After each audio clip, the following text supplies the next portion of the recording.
warahmatullahi wabarakatuh. Alhamdulillahi rabbil alamin. Wabihi nasta'in ala umurid dunya waddin. Thumma assalatu wassalamu ala ashrafil anbiya'i wal mursalin, nabiyyina wa habibina Muhammadin wa ala alihi tayyibin wa azwaji tahirati ummahatil mu'minin wa ashabihi sadatil muttaqin wattabi'ina lahum bi ihsanin ila yaumin yamtazu fi ashabus shimali an ashabil yamin. Amma ba'du, fa usi nafsi wa iyyakum ayyuhal ikhwatul muslimun wal akhawatul muslimat bitaqwallahi azza wa jalla rabbil ardi was samawat, fa innahu qad fazal muttaqun. Ya ayyuhalladzina amanu taqullaha haqqa tuqatih wa la tamutunna illa wa antum muslimun. Bapak dan ibu-ibu, saudara-saudara dan saudari jemaah salat subuh di Masjid At-Taqwa Indah Sakinah wal Mawaddah, ataupun yang menyaksikan melalui media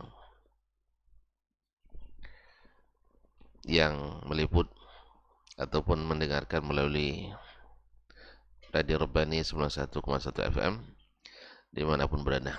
Alhamdulillah, dengan izin Allah subhanahu wa ta'ala, kita pagi ini atau di subuh ini diizinkannya sama-sama hadir di rumahnya ini, menjadi tamu di tempat yang disucikan, di masjid. Mudah-mudahan Allah subhanahu wa ta'ala menjadikan kehadiran kita kehadiran yang diberikan pahala, diberikan keikhlasan, serta diberikan berbagai kebaikan, baik yang sudah dijanjikan ataupun yang lebih daripada yang dijanjikan. Ma'asyiral kiram yang dirahmati Allah Subhanahu wa taala, selawat dan salam kepada Nabi alaihi salatu wassalam. Kembali kita melanjutkan bersama Imam Al-Bukhari rahimahullah ta'ala dalam kitab Al-Adab Al-Mufrad. Kita sampai pada babu irham man fil ardh, bab sayangilah yang di bumi, karena kita tidak sampai ke langit. Jadi kita diperintahkan untuk menyayangi yang di bumi, karena kita tinggal di bumi. Irham man fil ardi. Di sini kalimat man pada asalnya lil aqil, pada asalnya untuk orang yang berakal, yaitu jenis manusia dan jin, tetapi juga digunakan untuk ghairil aqil, selain daripada manusia.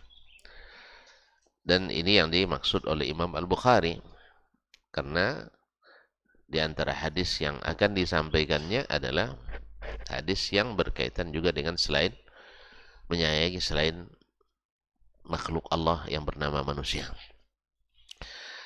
Kita alhamdulillah pada pertemuan dua pekan yang lalu, kalau masih lupa, masih ingat, baru kita selesaikan hadis yang pertama dalam bab ini, yaitu yang diriwayatkan oleh Imam Al-Bukhari dari syekhnya Hafs bin Umar, dari Syu'bah, dari Abdul Malik bin Umair, dari Qabisah, dari Jabir bin Abdullah, dari Umar bin Al-Khattab radhiyallahu ta'ala, la yarhamu man la yurham, tidak akan dikasayangi yang tidak menyayangi, wa la yughfar liman la yaghfir, tidak akan diampuni yang tidak mau mengampuni, wa la yutabu ala man la yatub, dan tidak diberikan taubat bagi yang tidak mau bertobat, wa la yuwaqqa man la yatawaqqa, dan tidak akan dijaga dari kemaksiatan orang yang tidak menjaga-jaga diri dari kemaksiatan. Ini sudah kita bahas pada pertemuan yang lalu. Intinya berlaku di sini kaidah in jazaa'ul ihsan illa al ihsan. Balasan kebaikan tidak lain kecuali kebaikan. Wa jazaa'u sayyi'atin sayyi'atun mithluha. Dan balasan keburukan adalah keburukan yang sama. Adalah keburukan yang sama. Atau kaidah yang disebut oleh para ulama, al-jazaa'u min jinsi al-amal. Balasan yang kita terima sesuai dengan jenis amal yang kita lakukan. Penyayang disayangi, pemarah dimarahi. Dan durhaka atau zalim, Allah akan siap pula orang yang akan menzaliminya. Kalau diktator ada yang lebih tinggi daripadanya. Ya, arogan, Allah akan berikan orang yang lebih arogan untuk menundukkannya. Seperti yang kita lihat banyak dalam kejadian, barangkali kejadian hari ini yang jadi berita viral juga salah satu contoh bahwa setiap apapun kita, segarang apapun, ada yang lebih garang dari kita. Ya, sekuat apapun kekuasaan, ada Allah berikan orang yang lebih berkuasa daripadanya. Oleh itu maka di sini juga dalam bab ini termasuk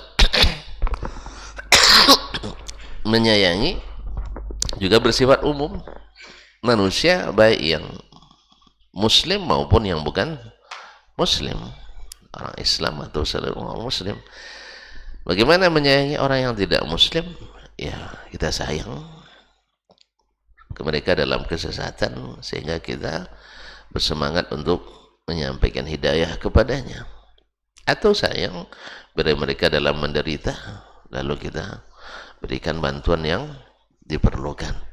Ini bolehkan karena ini sesuai dengan misi Nabi SAW, di mana beliau diutus Allah SWT menjadi rahmatan lil alamin. Rahmatan lil alamin. Hadis yang kedua dalam bab ini, qala al-Imam Al-Bukhari rahimahullah, haddatsana Musaddad, telah menceritakan kepada kami Musaddad. Musaddad adalah Musaddad ibn Musarhad ibn Musarban ibn Mustawrid Al-Basri Abul Hasan, thiqatun hafiz. Beliau adalah orang yang pertama menulis kitab Al-Musnad di Basrah. Jadi ada jenis kitab hadis namanya Al-Musnad, yaitu yang disusun berdasarkan urut nama para sahabat. Jadi hadis Umar misalnya, hadis Abu Bakar, hadis Umar dan sebagainya berdasarkan nama-nama sahabat. Itu disebut dalam kitab Al-Musnad. Nah, Musnad yang paling terkenal dan paling besar diantaranya adalah Musnad Imam Ahmad rahimahullah ta'ala. Qala hadatsana Ismail ibn Ibrahim. Dia berkata telah menceritakan kepada kami Ismail bin Ibrahim. Ini Nabi Ismail. Bin Ibrahim. Ismail ibn Ibrahim ibn Miqsam Al-Asadi, dikenal dengan Ibnu Ulayyah. Dikenal dengan Ibnu Ulayyah Al-Kufi. Juga thiqah. Qala haddatsana Ziyad ibn Mikhraq, telah menceritakan kepadaku Ziyad ibn Mikhraq. Ziyad ibn Mikhraq Al-Kufi an Muawiyah ibn Qurrah, dari Muawiyah ibn Qurrah, yaitu Muawiyah ibn Qurrah ibn Iyas ibn Hilal Al-Muzani Al-Mahri. Al-Muzani Al-Mahri juga thiqah. An abihi, dari bapaknya. Bapaknya adalah Muawiyah, Qurrah ibn Iyas ibn Hilal Al-Muzani Al-Mahri. Ini adalah sahabat Nabi alaihi salatu wassalam radhiyallahu anhu. Qala, dia berkata, qala rajulun, berkata seorang laki-laki, yakni di kalangan sahabat radhiyallahu anhum, ya Rasulullah sallallahu alaihi wasallam, wahai Rasulullah sallallahu alaihi wasallam, inni la azbahu syata fa arhamuha. Saya mau menyembelih kambing tapi saya sayang kepadanya. Jadi ada rasa kasihannya. Kadang-kadang kan sayang dengan tegas bercampur. Sayang dengan tegas bercampur. Sekarang kan kambing ya memang Allah ciptakan untuk untuk dikusuk-kusuk saja gitu ya. Untuk dimanja-manjain tidak. Memang dibesar-besarkan, gemuklah kamu ya. Dah licin, dah bagus, dah indah. Habis itu disembelih memang itu. Disembelih. Ya Ustaznya, tidak ada orang kambing untuk dipelihara untuk jadi perhiasan rumah tidak. Tapi kambing adalah memang untuk dimakan. Itu sudah merupakan sunnatullah dan itu halal. Nah, kalau bukan karena Allah halal kita nyembelih, tidak boleh kita sembelih itu. Makanya manusia boleh sembelih? Hah? Ya, boleh?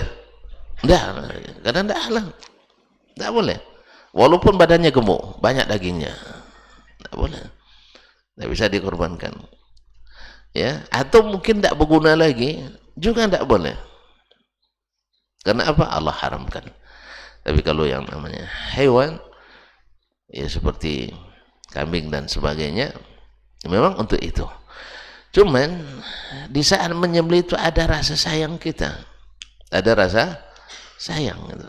Sampai-sampai orang buat apa, semacam apa namanya itu, meme ya, dibuatnya ikan, diambil dari lama air baskomnya itu, mau disembelih dia nangis ikan itu, tidak jadi disembelih.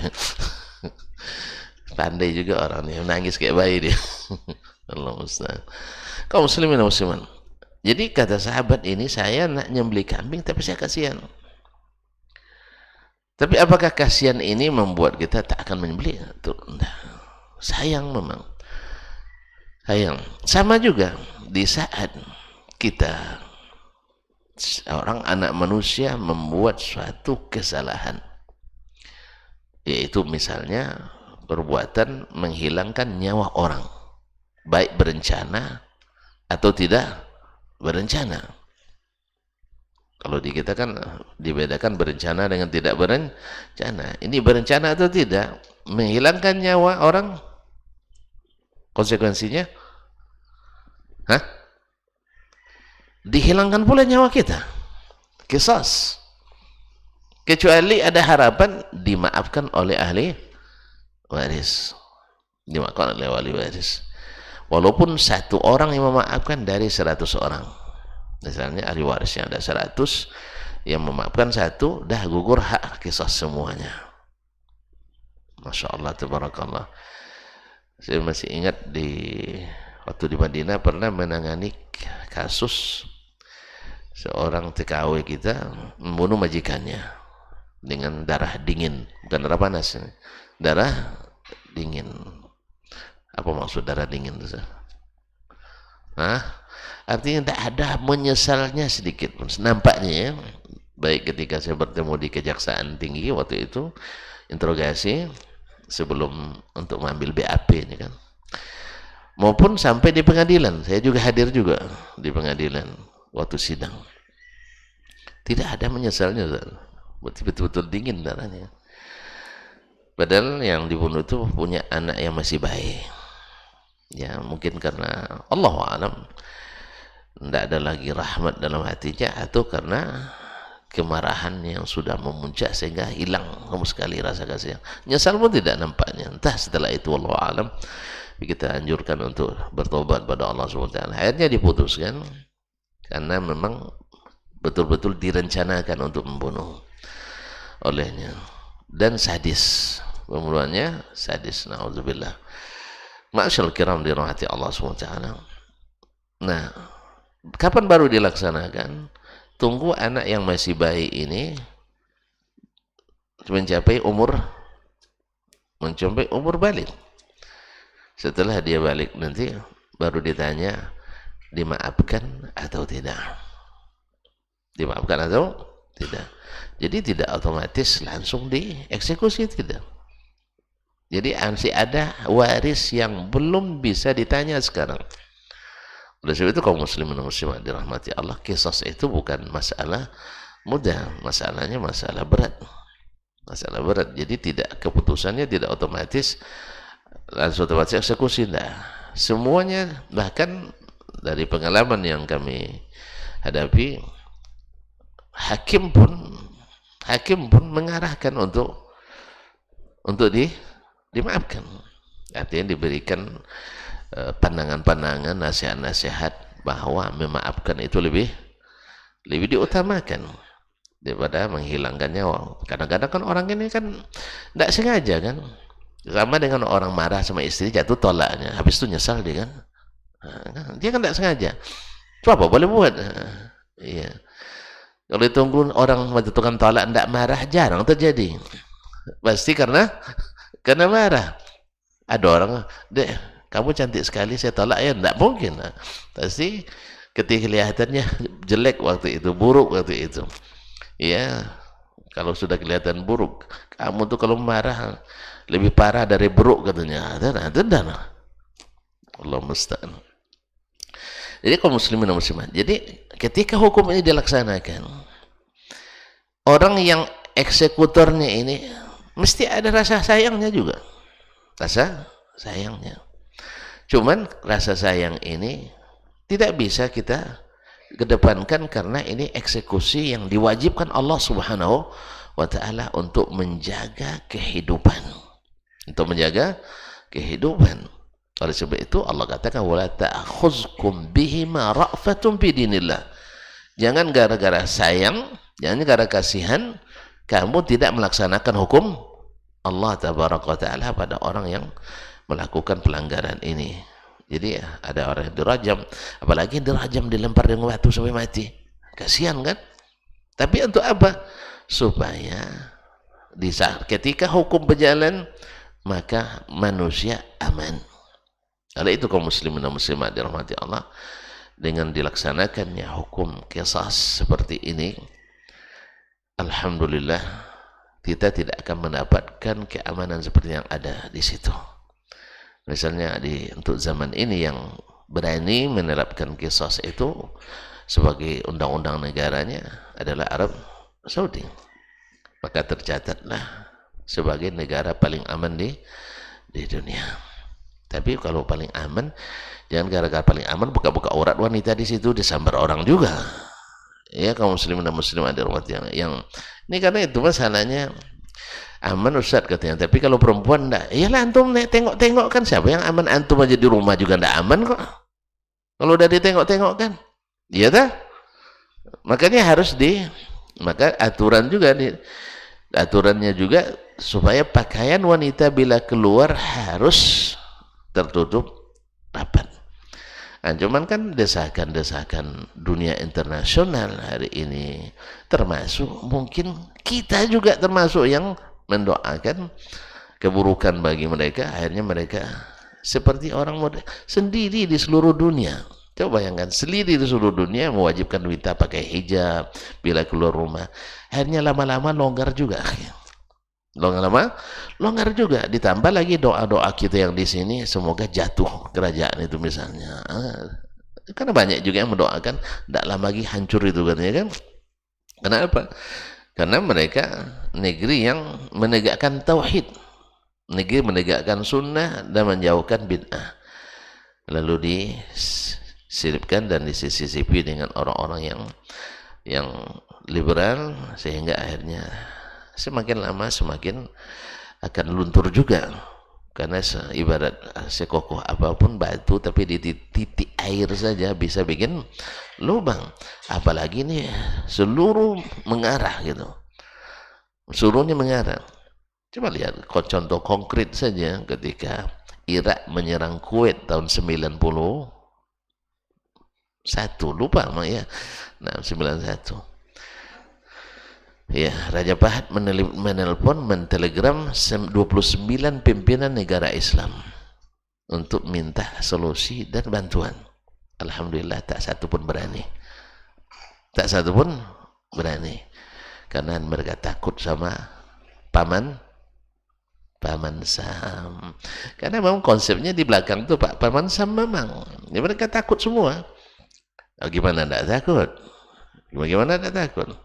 Apa pula yang nanggung semuanya kan? Allah Ustaz. Akhirnya karena tidak ada lagi dan Amerika mendesak terus untuk memberikan bantuan, akhirnya terpaksa diterimalah uluran tangan paman Sam itu dengan sekutunya.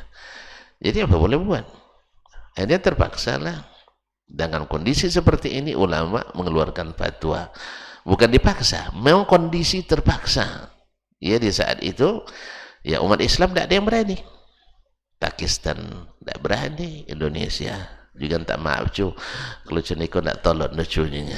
Lah bahas itulah kan dilawan To'acu Sam tidak isah adanya. Ya lalu kata keneknya kau tidak menasi dan nak yatim dulunya kan.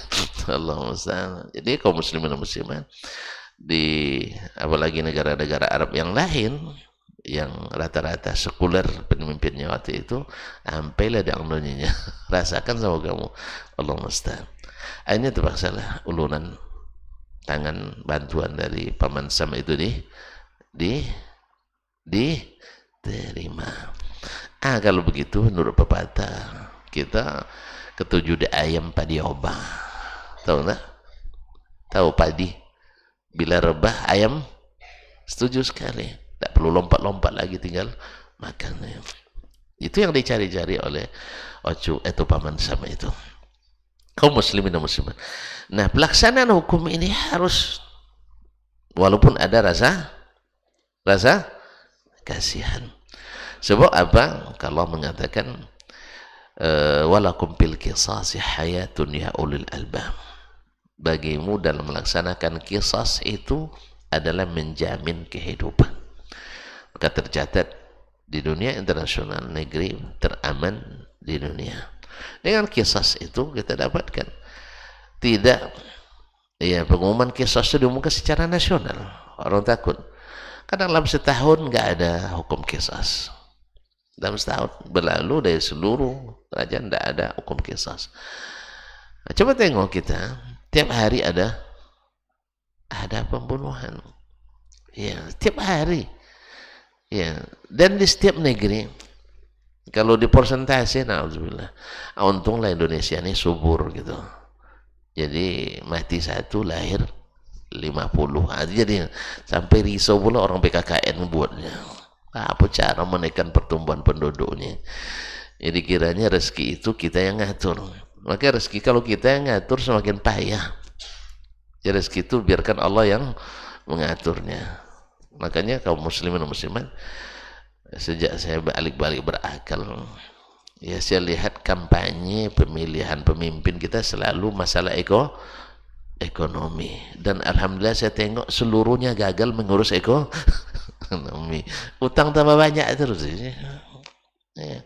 Kalau menurut ekonomi dengan utang dan pandai jadi presidennya. Ya. Bayar utang ini untuk berutang lagi, bayar utang, bunga berbunga, semua kata pandai itu.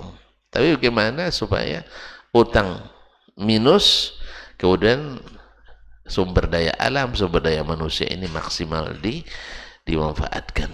Tentu saja rumusnya dan jelas Allah yang maha penguasa itu katakan walau anna ahlal qura amanu wattaqau, iman dan takwa itu rumusnya itu aja. Makanya ketika kita diberi nikmat, bukan pesta maksiat yang kita lakukan. Ini tidak diberikan nikmat kemerdekaan, kebanyakan perayaannya berisi maksiat. Gimana nak berkah? Gimana nak berkah? Kebanyakan perayaan kemerdekaan yang merupakan berkat rahmat Allah yang Maha Esa, tetapi kita lumuri dengan berbagai kegiatan yang berdosa. Allah musta'an. Karena memang definisi kita syukuran itu bergembira. Padahal syukuran itu adalah ibadah. Definisi memang sudah jauh melenceng. Ya, Nabi diberikan kemerdekaan Fathu Makkah, beliau bersyukur dengan menambah ibadah, bukan dengan melakukan pesta-pesta dan sebagainya, apalagi diisi dengan maksiat. Oleh sebab itu, bagaimanapun secantik apapun program peningkatan ekonomi, insya Allah tidak akan diberikannya. Apa sebab? Syarat dan ketentuan berlaku. Syarat dan ketentuan berlaku. Oleh sebab itu, mohon maaf kalau saya tidak tertarik dengan kampanye ekonomi. Apa sebab? Hah? Apa sebab? Semuanya janji-janji manis di bibir tak ditepati. Nah, Allah musta'an. Tapi kalau ada yang menjanjikan, kalau saya jadi pemimpin, negeri ini menjadi negeri yang baldatun thayyibatun rabbun ghafur. Itu semangat saya, insyaallah taala. Ya, semangat. Kapan? Allahu a'lam. Kita lihat saja nanti. Nah, kembali ke sini kaum muslimin dan muslimat dirahmati Allah. Inni la arhamu syat. Afwan, inni la azhabu syat wa arhamuha. Saya menyembelih kambing tapi sayang. Nah, sayang itulah yang membuat seseorang innallaha katabal ihsan fi kulli syai. Allah mewajibkan untuk berbuat baik dalam segala sesuatu. Fa idza zahbahtum fa ahsinul zibhata. Bila kamu menyembelih maka baikkanlah sembelihan. Wal yuhidda ahadukum syafratahu, hendaklah dia menajamkan pisaunya. Wal yurih zabihatahu, buat sembelihannya setenang mungkin. Buat setenang mungkin. Kalau pisau tajam di saat disembelih tidak seperti pisau yang tumpul. Kemudian jangan diperlihatkan kepadanya yang sudah disembelih, maka dilindung. Kalau bisa darahnya saja jangan sampai terbahun gitu. Makanya kalau di tempat-tempat penyembelihan yang sempurna syarat-syarat syar'inya, itu darah itu sebelum disembelih yang lain disiram dulu semuanya. Dibuatkan, dialirkan airnya, disiram dulu, baru setelah itu baru disembelih yang lain lagi. Ya, karena saya tahu, karena pernah jadi supervisornya penyembelihan di Muaisim itu, tapi saya ikut sekali aja, nak cari pengalaman gitu ya, ternyata memang bersama jemaah haji lebih senang daripada bersama kambing-kambing. Itu catatan saya, karena biasanya saya musim haji tentu mendampingi jemaah, tapi bukan ikatan kerja, tidak. Kan beda ikatan kerja, kita tertumpu pada satu. Tapi kalau ikatannya ikatan dakwah, kita bisa kemana-mana. Bahkan kalau kerja di travel, di situ aja kita selamanya. Tapi kalau kami tidak, kami bebas karena memang tidak ada mencari bayaran gitu. Kadang-kadang kita harus mengeluarkan biaya banyak. Alhamdulillah. Jadi sekali itu saya kerja. Memantau dan jadi musyrif para penyembelih itu. Kalau tidak diatur, mereka ingin seperti nyembelih sebanyak mungkin. Sebab apa? Bayarnya per kepala. Jadi secepat mungkin. Nah, itulah tugas kita untuk supaya tidak terlanggar, terjadi pelanggaran syar'i. Kita harus teliti dulu kambingnya sehat atau tidak, sortir atau tidak. Yang kedua, mereka nak turunkan sebanyak mungkin. Yang penting asal sudah sembelih, kadang belum mati lagi sudah dikulitinya. Nah, itulah yang harus kita pantau. Kadang digertak kita pakai pisau pula tuh. Orang mau dengan pisau gertak kita takut kan. Nah, disitulah perlunya kekuatan mental kita sih. Karena tidak mungkin mereka. Jadi kaum muslimin dan muslimin. Jadi hendaknya pisau ditajamkan dan korban itu atau hewan itu diamankan. Qala inni la arhamu syata an azabaha. Saya sayang pada kambing ketika sampai-sampai saya segan untuk menyembelihnya. Mungkin sebagian kita ada punya perasaan yang seperti ini, sehingga sampai saat ini belum pernah menyembelih. Saya lama tidak bisa menyembelih, Ustaz. Karena itu tadi kasihan tadi juga termasuk barangkali ya. Cuman ketika terpaksa tidak ada orang lagi, apa boleh buat? Tak tak ada rotan akar pun jadi. Rupanya enak juga, rupanya Bismillah ya Allah. Awal takut-takut, khawatir betul pertama mulai itu, jangan-jangan sapi nanti lari selepas disembelih. Dan ada dulu abang saya nyembelih ayam, pertama kali dia nyembelih ayam, terbang ayamnya. Lama pula nyarinya, itu baru ayam, apalagi sapi. Tapi alhamdulillah, Bismillah. Ya, secara teori udah lama dipelajari, tapi secara praktik baru kan. Jadi saya baru ikut nyembelih baru 2 tahun nih. Sebelumnya takut-takut gitu. Karena masih ada orang. Ketika tidak ada orang baru berani lagi. Allah musta'an. Nampaknya kita harus didorong-dorong ini. Harus didorong-dorong. Taib, qala wasyatu in, berkata Nabi sallallahu alaihi wasallam, wasyatu in rahimtaha rahimakallah. Maratin. Kata Nabi SAW, hatta kambing sekalipun, kalau kau sayangi, Allah sayang kepadamu. Oh, berarti sesuai dengan bab irham man fil ardi yarhamkum man fis sama. Sayanglah kepada yang di bumi, ternyata bukan hanya kepada manusia, tapi juga sampai kepada hewan sekalipun. Kalau kita penyayang kepada hewan, maka Allah pun sayang kepada kita. Oleh itu kaum muslimin dan muslimat dirahmati Allah, Nabi SAW pernah masuk ke suatu kebun di Madinah, lalu datang onta kepadanya mengadu. Apa aduannya? Nabi kan paham, dia ngadu, dia apa, makan sedikit, kerja banyak. Nah, ini juga kepada para bos-bos ini, ya, para bos-bos, biarlah makan banyak, kerja kerja cukup gitu, bukan sedikit, kerja cukup. Enggak, kerja banyak, makan dikit. Jadi onta ini dipekerjakannya melebihi gizi yang diberikannya. Harusnya kita juga tambah air, tambah gula. Tapi kadang-kadang banyak pimpinan tidak suka dengan istilah ini. Tanya, ya mohon maaf saja, sampai kita yang juga di bagian agama sekalipun banyak juga yang tidak suka dengan istilah ini. Tambah air, tambah gula. Artinya tambah kerja, tambah insentif. Nah, katanya tambah kerja, tambah ikhlas, katanya. Ya gimana lagi. Kalau bahasa saya, ketika kepada para pekerja, saya katakan tolong tambah ikhlas. Tapi kalau berbicara di tingkat pimpinan, membuat keputusan, bahasa saya lain. Tambah air, tambah gula. Kalau saya yang buat keputusan, ini prinsip yang saya pakai. Tambah kerja, tambah insentif. Kalau perlu saya tidak dapat, tidak ada masalah. Ya, kalau perlu saya tidak dapat. Jadi kaum muslimin dan muslimat dirahmati Allah, cuman banyak yang tidak suka dengan istilah ini. Sebab apa? Nanti anggaran banyak terkuras. Ya, itulah harusnya jadi pimpinan pandai bekerja keras. Karena pimpinan tuh mikirnya kesejahteraan, bukan kesejahteraan pribadi lagi. Karena kalau pribadi kan tidak pimpinan kita.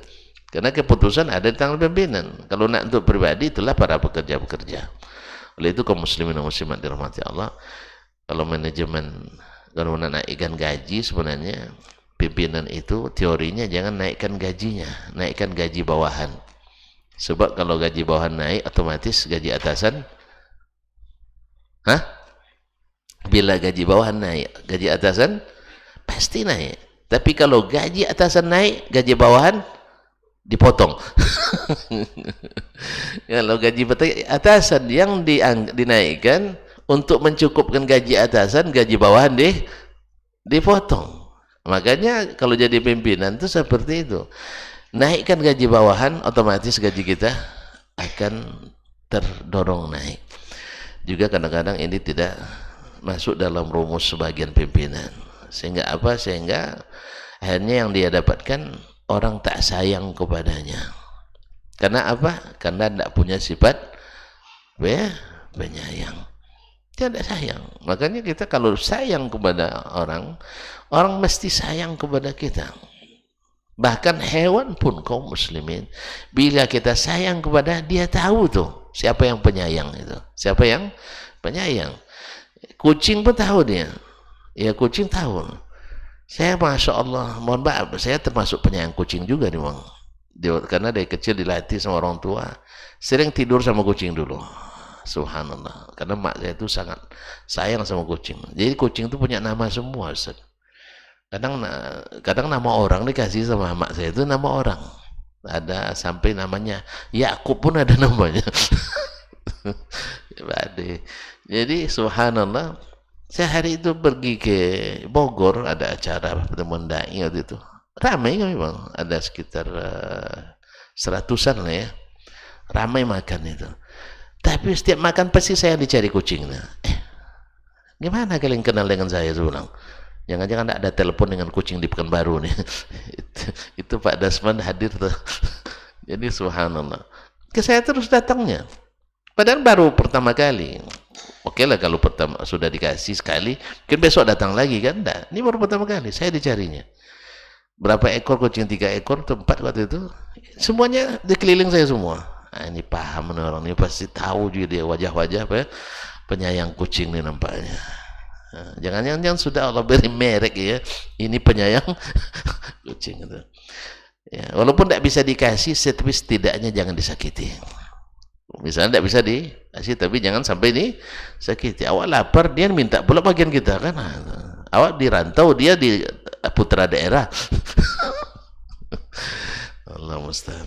Kaum muslimin dan muslimat dirahmati Allah. Jadi binatang pun kalau kita sayangi, Allah akan sayang pada kita. Dan bahkan binatang pun akan sayang sama kita. La ilaha illallah. Sama bahkan seperti misalnya hewan yang suka bengonggong apa namanya? Ya? B1. B2 apa 1? Nah, oke lah, B1 ya. Nah, B1 saya tidak tahu. Kalau dia gonggong, kasih makan sekali aja besok. Insya Allah tidak digonggong lagi. Berani coba. Bawakan makanan, kasih dia. Tanya, kamu suka apa? Saya harus bawakan besok ya. Nah, dikasih. Insya Allah besok kita lewat, dia tahu tuh. Makanya ada buku ditulis oleh seorang ulama, Muhammad bin Abdullah bin Marzuban. Judul bukunya, Fadlul Kilab ala kathirin mimman labisa thiyab. Keutamaan anjing dari sebagian orang yang pakai baju. Tahu orang yang pakai baju? Ya manusia. Nah, manusia. Ada beberapa sifat yang kadang-kadang baik terdapat pada binatang tapi tidak terdapat pada sebagian manusia. Allah musta'an. Baik, kita lanjutkan. Qala al-Imam Al-Bukhari rahimahullah, hadatsana Adam, telah menyampaikan kepada kami Adam, yaitu Adam ibn Abi Iyas Abdurrahman Al-Asqalani. Adam bin Abi Iyas Al-Asqalani Al-Khurasani al-Asl. Ini termasuk guru Imam Al-Bukhari yang junior. Thiqatun abin. Qala haddatsana Syu'bah, telah menceritakan kepada kami Syu'bah, itu Syu'bah Ibn Al-Hajjaj Al-Ataki Abu Bilsam Al-Basri, Amirul Mu'minin bil Hadis, yaitu yang pertama memeriksa hadis di Basrah. An Mansur, dari Mansur Ibn Al-Mu'tamir At-Taimi, qala sami'tu, juga thiqah, qala sami'tu Aba Uthman Maula Al-Mughirah bin Syu'bah. Saya mendengar Abu Uthman Maula Al-Mughirah bin Syu'bah. Ini bukan Abu Uthman An-Nahdi, bukan Abu Uthman An-Nahdi.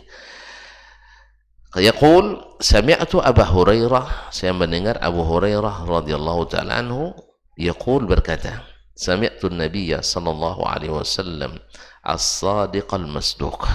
Saya mendengar Nabi sallallahu alaihi wasallam as-sadiq al-masduq, yang benar dan dibenarkan. Abul Qasim sallallahu alaihi wasallam yaqul, dia berkata, bersabda, la tunza'ur rahmatu illa min syaqi. La tunza'ur rahmatu illa min syaqi. Tidak dicabut sifat penyayang kecuali dari orang yang syaqi. Syaqi itu kaum muslimin asli maknanya adalah orang yang merugi, orang yang menderita, orang yang tidak bahagia. Lawan daripada sa'id. Kalau dalam hadis Abdullah bin Mas'ud, yaitu tentang dituliskannya takdir kita. 4 yang Allah tuliskan diantaranya adalah syaqiyun au sa'id. Syaqiyun ahli neraka, sa'id ahli surga. Jadi rahmat kalau sudah tidak ada, ini can masuk neraka. Sebab tidak ada kasih sayang. Di dunia adalah tempat bagi sayang. Kalau tidak diberikan, Allah tidak berikan dia kasih sayang untuk masuk surga. Karena rahmat itu dengannya kita berkasih sayang. Ketika kita berkasih sayang, Allah pun beri kita rahmat. Kalau kita tidak berkasih sayang, Allah tidak sayang pula. Kalau Allah tidak sayang, pasti kita tidak bahagia. Dan kalau tidak bahagia, masuk neraka. Oleh sebab itu, la yaslaha illal ashqa. Neraka itu tak masuk ke dalamnya kecuali orang-orang yang syaqi, orang yang paling menderita. Demikian juga di dunia, orang yang tidak penyayang pasti tidak nyaman. Tidak ada nyamannya orang tidak penyayang, tidak ada nyamannya. Ya, orang nak marah terus, gimana nak nyaman? Ya sih? Orang yang nak marah terus, orang yang nak menghabisi orang terus, mana nyamannya? Tidak ada siapa kasih sayang. Oleh itu kaum muslimin dan muslimat, maka tidak akan dicabut rahmat kecuali dari orang yang tidak beruntung, orang yang merugi. Ma'asyarul kiram dirahmati Allah SWT. Makanya orang-orang yang tagha, orang-orang yang yang keras, orang-orang yang melampaui batas, nanti Allah akan tundukkan pula untuk menghabisinya orang-orang yang lebih dahsyat daripadanya. Nasallallahu alaihi afiyah. Kemudian berkata Imam Al-Bukhari rahimahullah, haddatsana Musaddad, telah menyampaikan hadis ini kepada kami Musaddad ibn Musarhad ibn Musarbal ilmu Mustawrid Abul Hasan Al-Basri, yang disebutkan pada sanad sebelumnya adalah yang pertama menulis kitab Al-Musnad di Basrah, thiqatun hafiz. Qala haddatsana Yahya, telah menceritakan kepada kami Yahya. Yahya siapa nih? Yahya banyak, Yahya Ma'ali, no? Yahya ibn Sa'id ibn Parruh.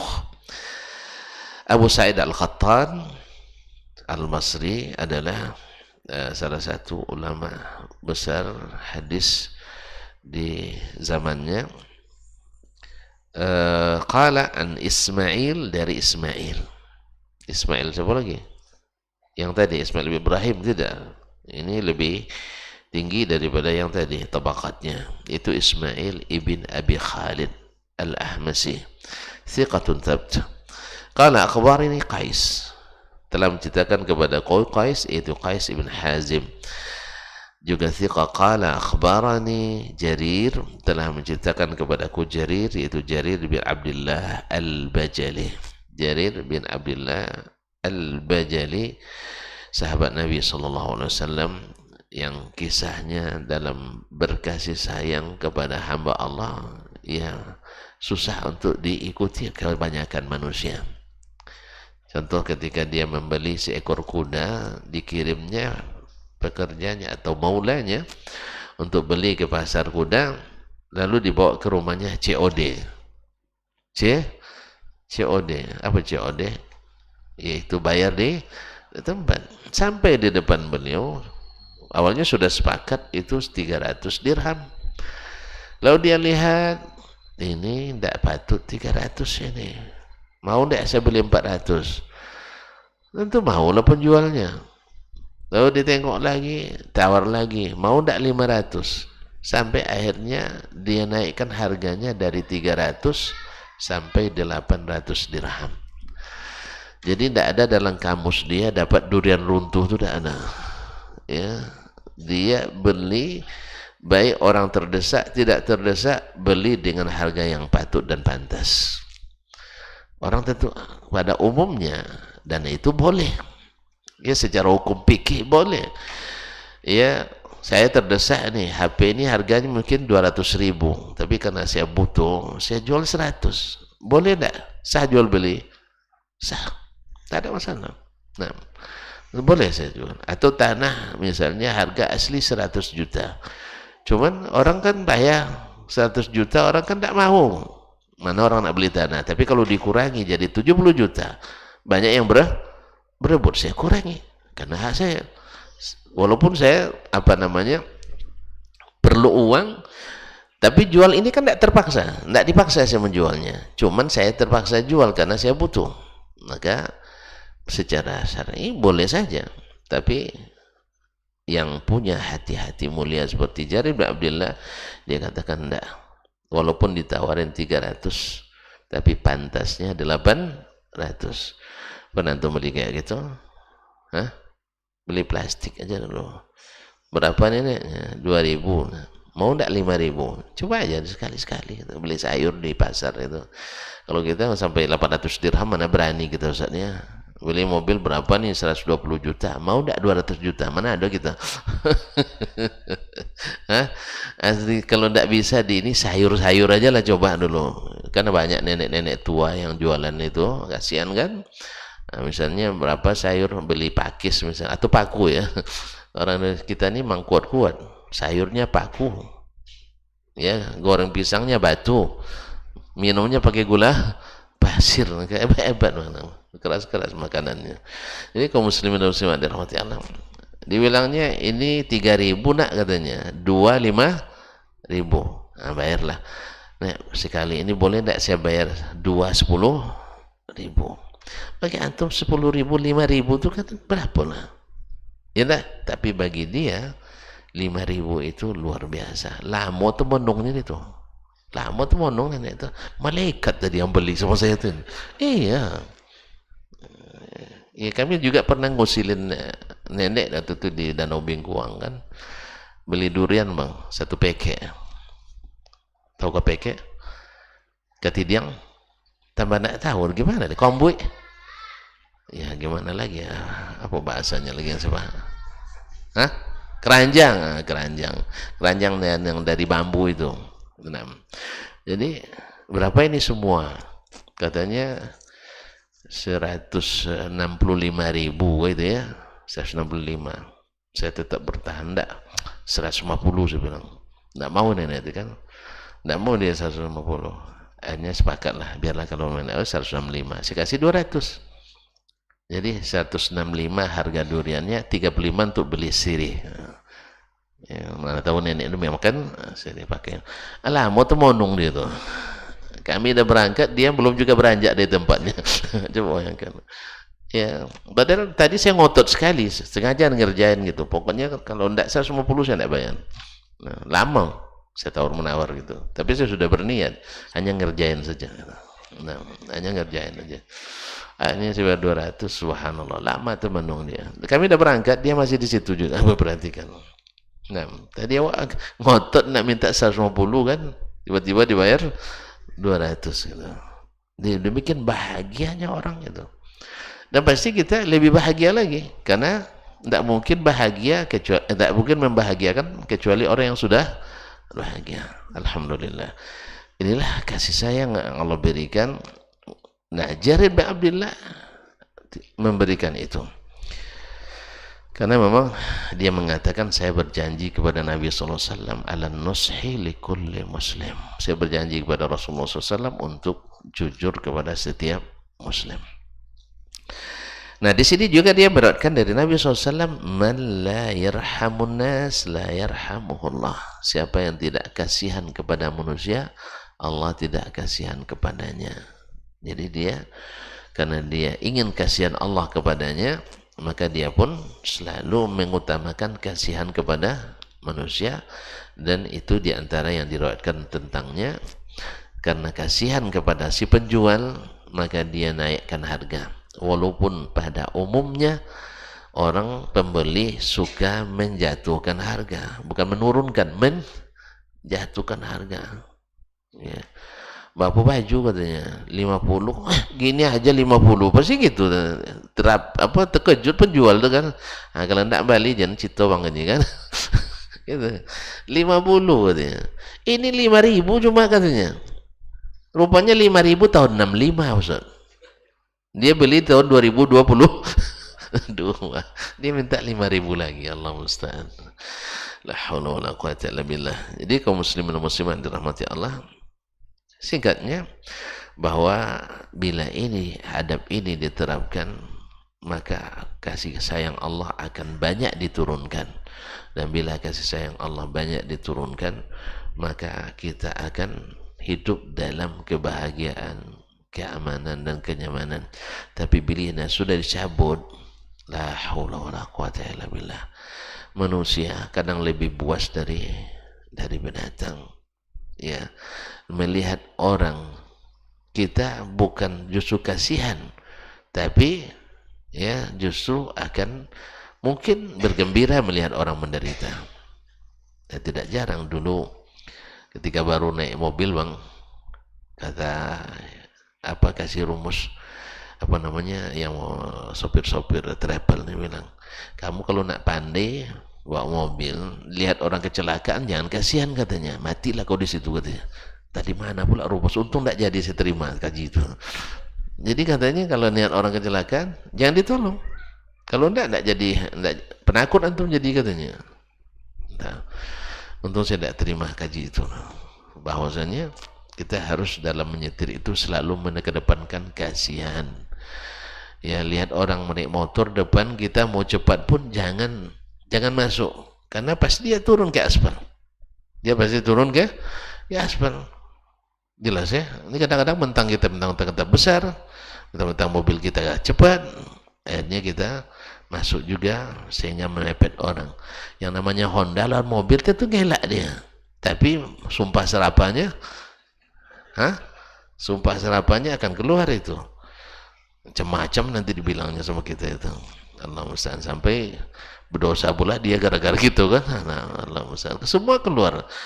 Sampai ayah mak kita cacinya itu. Nah, oleh sebab itu maka tolong dikedepankan ini ya. Bahkan mengalah adalah salah satu rumus selamat dalam mengemudi. Ya, kalau tuntun masuk ke tempat-tempat yang tertib, ada 5 rumus keselamatan. Di antaranya adalah mau mengalah. Sebenarnya dalam dakwah ini juga harus dipakai. Ya, harus mau mengalah. Jangan togak tali terus semuanya. Harus main layang-layang. Togak tali tidak enak juga, harus kadang-kadang dikasih tali. Oleh sebab itu rumusnya, siapa yang suka kasihan pada orang lain, makhluk-makhluk Allah di bumi, Allah akan sayang kepadanya. Semoga Allah SWT berikan ini pada kita. Semoga kita disayangi Allah Tabaraka wa Ta'ala. Wallahu ta'ala alam. Wassallallahu ala nabiyina Muhammad wasallam. Mohon maaf dan terima kasih. Subhanakallah bihamdik. Asyhadu an la ilaha illa anta astaghfiruka wa atubu ilaik. Wassalamualaikum warahmatullahi wabarakatuh.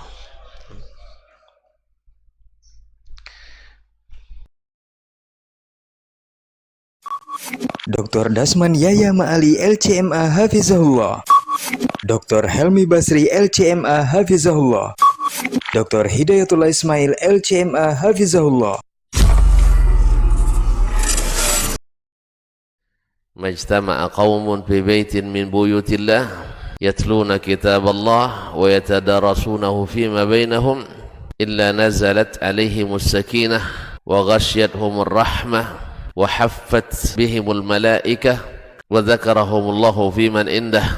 Tidaklah suatu kaum duduk di salah satu rumah Allah membaca ayat-ayat Allah dan sama-sama mempelajarinya, kecuali turun kepada mereka as-sakinah, ketentraman dan kenyamanan.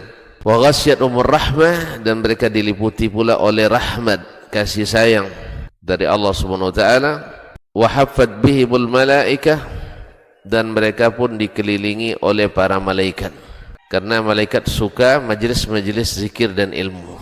Wa dzakarahumullahu fiman indah, dan Allah akan banggakan sebut-sebut mereka di kalangan malaikat-malaikat yang ada di sisinya, di masyarakat atas. Mudah-mudahan kita termasuk yang sering disebut-sebut di sisi Allah di kalangan para malaikat, dan di akhir majelis ini mudah-mudahan kita pula mendapatkan seperti yang tersebut dalam hadis qudsi, qumu maghfuran lakum, silahkan berangkat meninggalkan majelis ini dalam keadaan diampuni dosa-dosa kalian.